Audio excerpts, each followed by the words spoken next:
Let's start the chapter 6, Rocks and Rock Cycle. Let's see the objects of this chapter. Definition of rock, types of rocks and their classification, characteristics of different rocks, difference between rocks and minerals, rock cycle, geographic and economic importance of rocks. Firstly, we need to know the basic understanding of rocks. That's how we will get to know the landforms or probably the surface of the earth. So first is the definition of rock. Rock is any naturally occurring solid mass or the aggregate of minerals or the mineraloid matter, or you can say, easily you can say that solid mixture of one mineral or more minerals. Rocks are composed of grains of minerals which are homogeneous solid formed from the chemical compounds arranged in an orderly manner. Also, rocks are held together by its chemical compound.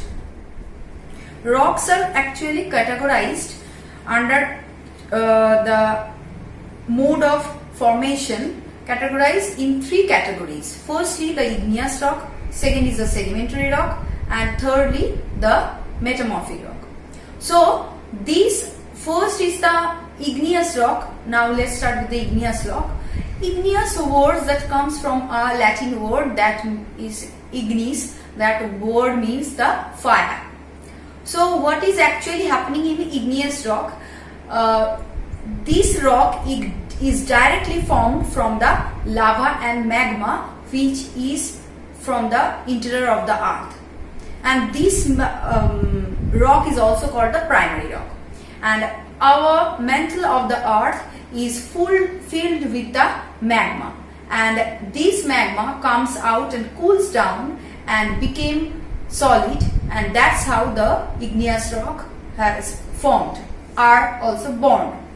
So why the igneous rock is called the primary rock? Because the igneous rock is made up with the lava or magma, and these are the core ingredients of our earth, which is made up with the composed of with the core ingredients of the earth. These has to be called the primary rock, and this is composed by the magma and lava. That is why it is also called the magmatic rock.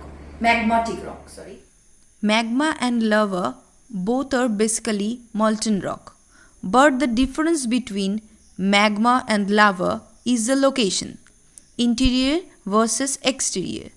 Magma is locating inside the earth and lava is locating on the surface of the earth.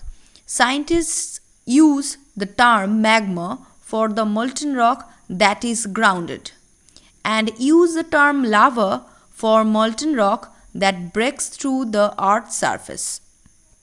On the amount of silica, this igneous rock is divided or categorized into four categories. Firstly, the acidic igneous rock. In this igneous rock, here is the highly silica content is present, from 65% to more than 65%. Example, granite. Next is the intermediate igneous rock. Here the silica percentage is 52 to 65%, and the example is andesite. Next is the basic igneous rock. Here the percentage of silica is less than 52%. The example is basalt and gabbro. And last one is the ultra basic rocks. Here the less than 45% silica is present, and the example is feldspar. In your book there are the basic igneous rock and the acidic igneous rock. These two things are there. You need to know, actually 4 you need to know, but 2 are from your book, so you will read these 2 things. First is the acetic igneous rock and another one is the basic igneous rock. Division of the igneous rocks. So here is the 2 categories on the basis of the occurrence. First category is the intrusive and extrusive. Second is the extrusive. In intrusive, that is, here is the rocks are formed in the below of the earth surface, and in the extrusive these rocks are formed on the earth surface. So the difference between the extrusive and the intrusive and extrusive, that is the location. One is forming below the earth surface, another one is forming on the earth surface. So this intrusive divided into also 2 divisions. First is the plutonic igneous rock, second one is the hypobasal igneous rock. So first plutonic, these 2 divisions, these 2 categories are divided on the basis of the depth and the place of the cooling. So here in the plutonic igneous rock, these igneous rocks are formed at the depth of the earth, and here the cooling down process is the very slowly, and the crystallization also occurs very slowly, and the grains are coarse, and here is the process is happening, total process is happening on the depth of the earth. And the example of this rock is the granite gabbro-litholith. And next is the hypobasal rock. Here actually happening almost opposite. Here the position of the rock formation here, that is below the earth surface but the moderate place. That is, here the very first cooling down process is happening, and the grains are fine grains, more than, not less than extrusive, but more than plutonic rocks, igneous rocks, that is fine grains.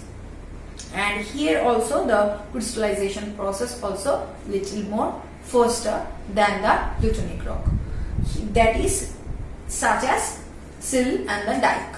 These 2 things are the igneous rocks, hypobasal igneous rock. Now the extrusive igneous rocks, here the magma reaches up to the earth surface through the volcanic eruption, and it cools very fast, and it's very small crystals here we can see. So these are the division of the igneous rocks. And now the characteristics of the igneous rock. The characteristic is very hard rock. Here you cannot see the fossils, and here the porosity level is very low. Crystallization process are depend on the place of the location of the rock's formation, where the rock is forming. There, on the basis of that, the crystallization process is happening. And here maybe it can be the light color or dark color, and generally by the weathering of the chemical weathering it's happening, it's processing. So this is the process, or this is the characteristics of the igneous rocks.